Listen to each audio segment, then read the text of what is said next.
Good morning, everybody. I'm here at Sugarloaf Mountain, Maryland, probably one of the most popular hiking spots within driving distance of DC. It is a Thursday and it's cloudy, so hopefully not too many people will be out, because one of the most awkward things about filming this is talking to yourself in the woods while other people are walking by. So today I'm going to be hiking the White and Blue Trail, starting here, going up, around, and coming back to where I started. It's about 5.5 miles, just a little bit to get some exercise in, and I will be answering the last of the questions that I have been getting about, what's going on in the trail and what you do. So I'll be getting back with that in a minute, and I'm just gonna do a little hiking here. Catch up with you later. All right, so first frequently asked question: are you afraid of bears and or snakes? Answer is no, not particularly. Most wildlife, almost all wildlife, wants to be left alone by you as much as you want to be left alone by it.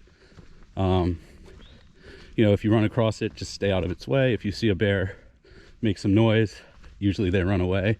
In fact, one time I came face to face with a black bear, heard some rustling around the corner of the house I was staying at, thought it was my friend's mom throwing away some trash.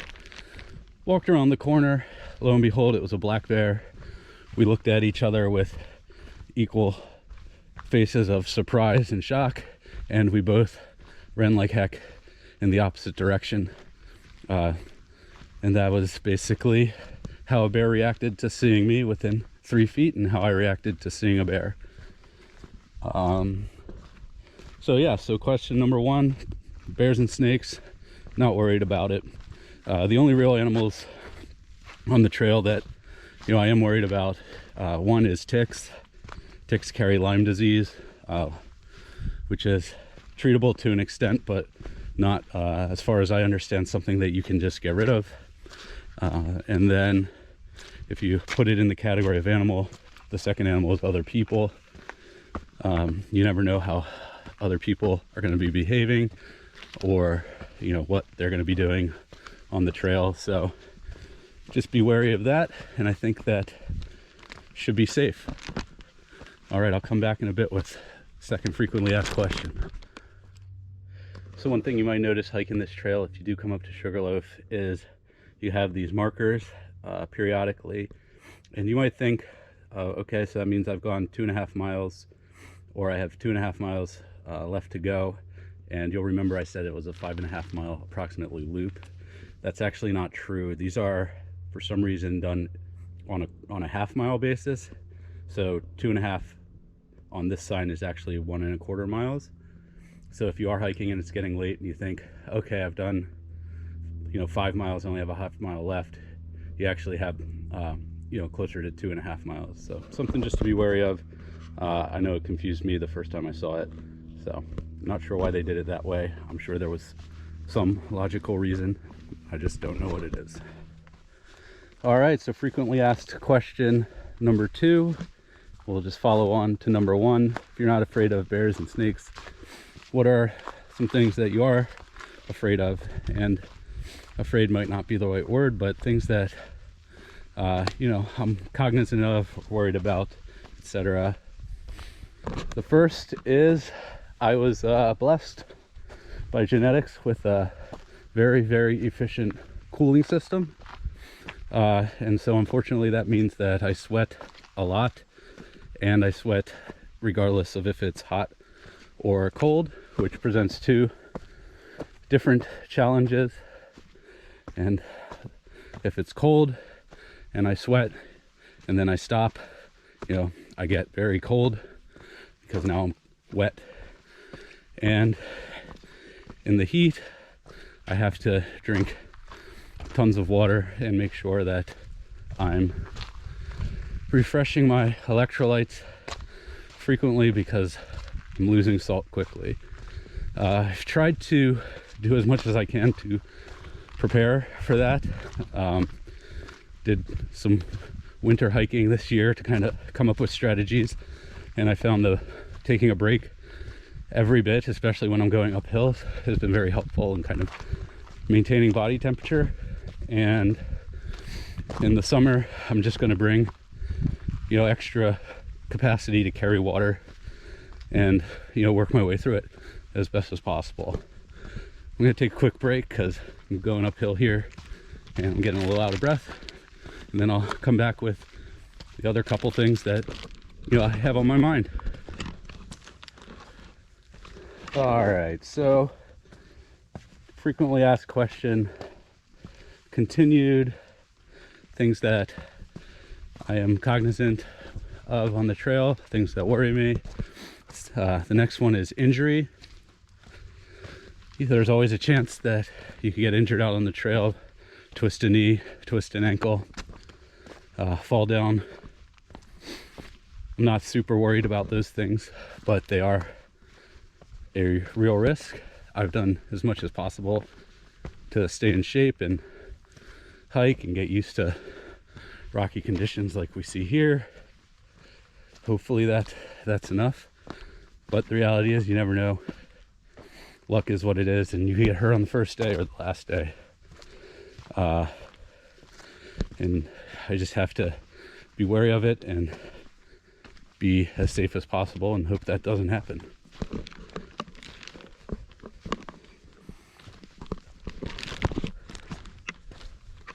All right, and the last item that's kind of in the back of my mind as far as worries is boredom, of all things. You know, I think to myself, if I start hiking at 7:30, 8 o'clock, and I hike 15 miles, I should be done by, you know, no later than 1 or 2 o'clock.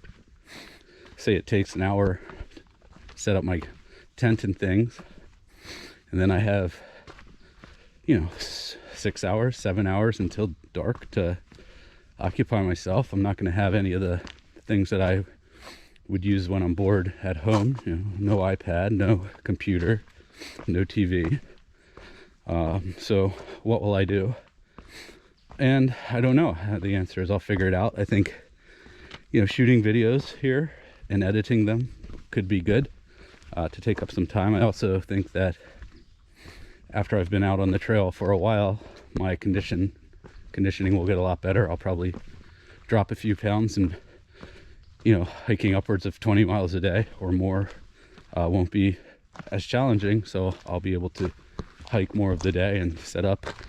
I do know that, at least in the condition I'm in now, I won't have any trouble falling asleep. So I strongly doubt I'll be laying awake at night counting sheep. If you hike 15 miles, you're pretty exhausted and ready for bed, and kind of that's that. But that is something I've given thought to, and I'll just have to work it out as I go through it. So here at the crossroads with the yellow trail and also the purple trail, goes off up that hill. To the right is the yellow trail. To the left is the yellow trail. They're flat. I believe they allow horses. And I will be going on the blue trail, which is up this hill. And there's a rock cairn at the top, which I'll show you when I get up there. All right, so made it up that hill. This used to be a big rock cairn. It was much taller, but some time ago somebody knocked it over, so it's really just a big pile of rocks now. But see, some people have started rebuilding. I wonder why they knocked it over. Maybe it was getting too tall and they thought it was a safety hazard, but really not sure. All right, next up I'll be answering some more questions, and then there's going to be a view spot. Not sure we're going to get any views. It's kind of still foggy and cloudy out, but I'll know in about a mile. Catch up with you then. All right, so next frequently asked question. Do you have to hunt squirrels or catch fish? And in general, what do you eat when you're out on the trail? So the answer is no, you don't have to hunt squirrels or catch fish. I suppose if you were in the right state and within regulations, you could if you wanted to. But the reality is, this is a long trail, and if you want to finish it in a reasonable amount of time, you don't have time to take out of every day to try to catch, wild food. So what do you end up eating? You end up eating basically whatever you feel like carrying that you can purchase at a Walmart or a grocery store or a Dollar General. A few things that you want to keep in mind, though, are you don't want the food to be heavy, so avoid things in metal cans or in sauces with a lot of liquid. You don't want the food to be fresh, because you're carrying it. Oftentimes it'll be very hot and humid. Fresh food can spoil. You don't want food that can be easily damaged. For example, eggs, unless you have an egg container, and still, personally, I wouldn't really consider carrying eggs. You want the food to be calorie dense. Person my size and weight carrying a pack that weighs as much as mine in a 15-mile hiking day is going to be burning probably 5,000 to 6,000 calories, depending on the change of elevation.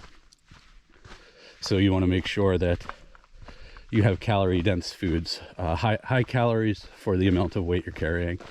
You might even want to bring something like olive oil or mayonnaise packets to supplement your food with extra fat and calories.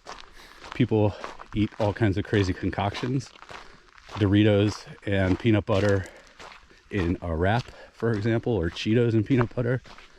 But it's really anything you want that you can carry. And if you're cooking things that are dehydrated or easily rehydrated, if you look at my gear video, I had dehydrated potatoes and nor sides as some of the items. Beef jerky you don't have to rehydrate, but it's a good lightweight protein, a little bit on the expensive side. But things like that generally. So that's what you eat. You do not have to hunt, fish, or trap for food. You're not in the middle of nowhere, and you can always go into town. Okay, next question.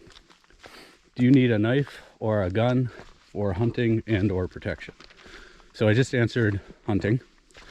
No, I won't be bringing any kind of a firearm for protection. I think very few people do. Very few people carry bear spray.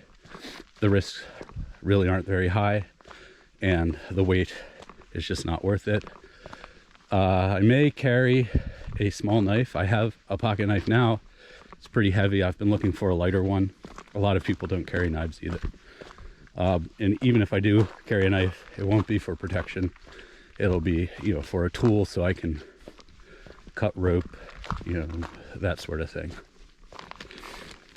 So that was a quick one. Next question. How do you communicate? Well, the trail is, fairly remote, but you are often within range for cell phones. So I'll be bringing my cell phone. I will also have a hotspot that will cover 2 additional carriers. So I'll be able to connect to that wirelessly and communicate with that. I'm not bringing any kind of Garmin InReach or satellite communicator. It was just a lot of money, and I wasn't really sure that I saw the value in it. And despite the urging of a good friend of mine, I will not be carrying a ham radio because I really don't know what I would do with one, and you have to have a license to operate it. So will not be bringing a ham radio or walkie-talkie or anything else. I think a cell phone along with the hotspot should be plenty sufficient. And my mantra with everything, is I can always pick something up if I need it. So that's what I'm starting with. And I'll do one more as I climb this hill. Let's see. Where do you get water? So if you saw my gear video, I'm bringing the Sawyer Squeeze. You can basically get water anywhere you find it, from puddle to a stream to a spring.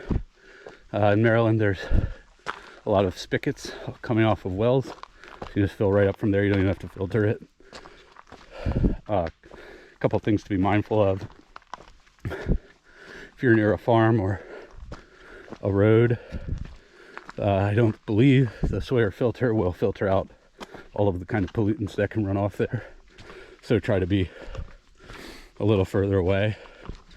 And also the Sawyer, I don't think will catch all viruses. It'll catch bacteria and protozoa. But if you're in, or if you see, say, a dead animal near the water source, the Sawyer probably won't be effective in filtering that. So those are the things to be cognizant of, but that's where you get your water. And one other place that you can get water is through trail angels. I know I've seen in a lot of videos that, especially in Pennsylvania, in the, you know,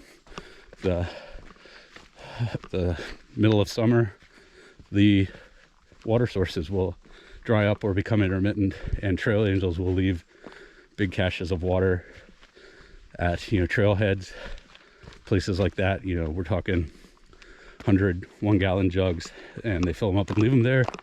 Hikers can resupply off that. I imagine they come back at night, pick up all the empties and refill them and bring them back the next morning. So those kind of trail angels, and that's called trail magic when they do that, are just, you know, a lifesaver for a lot of hikers.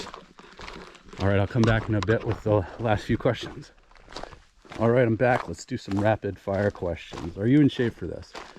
Not really, but when you're doing this much mileage, as long as you don't get hurt, you'll get in shape really quick, and that's kind of what I'm planning to do. I haven't been dieting. I've been doing training hiking just to keep my legs strong, but I could definitely afford to lose a few pounds. Where are you putting all your things? All my things are going into storage. In fact, most of them already are. How long will it take? I imagine it'll take 6 or so months, maybe 5. Really depends on how fast you're hiking, how many days you take off trail, how many nights you spend in town. What about the weather? Weather is the weather. It's going to rain a lot. There'll be thunderstorms. If it gets too bad, I'll get off trail and go into town and wait it out. For example, if there's a tropical storm or something coming through. Hiking with contacts, talked about that in my gear video. Only real worry is keeping them clean when I'm out there on the trail, but wearing glasses full time, really not a good option for me. How do you do laundry? Well, when you're out on the trail, you don't do laundry. There's something called hiker stink, hiker smell. Everybody knows about it. Basically, hikers smell until they get into town, get to a hotel or a hiker hostel that has laundry and can wash their clothes. But I'm only taking 3 sets of clothes, and some people would say that's 1 set too many. So it's just something that's going to be there I'm going to have to deal with. Are you crazy for hiking alone? No, I don't think so, because I'm not really going to be alone. I won't know anybody who's doing it to start, but there will be a lot of people doing it. I found that just going out hiking with my backpack makes it very easy to strike up conversations with people. They always have questions. And so I think even though I'll be starting alone and I plan on hiking a lot by myself, although if I get to the White Mountains, I might want to be in a little group. I think that'd be safer. But even though I plan on that, I know that I'll meet people along the way and I won't be alone. I have a couple more questions. I'll answer a bit, but I'm at that view spot. So let me take you up there and take a look and see if there is any view. All right, so here's the view today. Not the greatest it's ever been, but it's not terrible. But I do think I have some video with this view from a nicer day, and if I can find it, I will splice it in now. If not, enjoy this cloudy view. It like causes the whole issue because if you have the flour on it, like you're really not supposed to, right? Yeah. The trail is that. Oh. Yeah, those are the most random things all competing to this process. Oh my god, I don't like this. Whee! Yeah, let's go somewhere else. Yeah, I don't like it.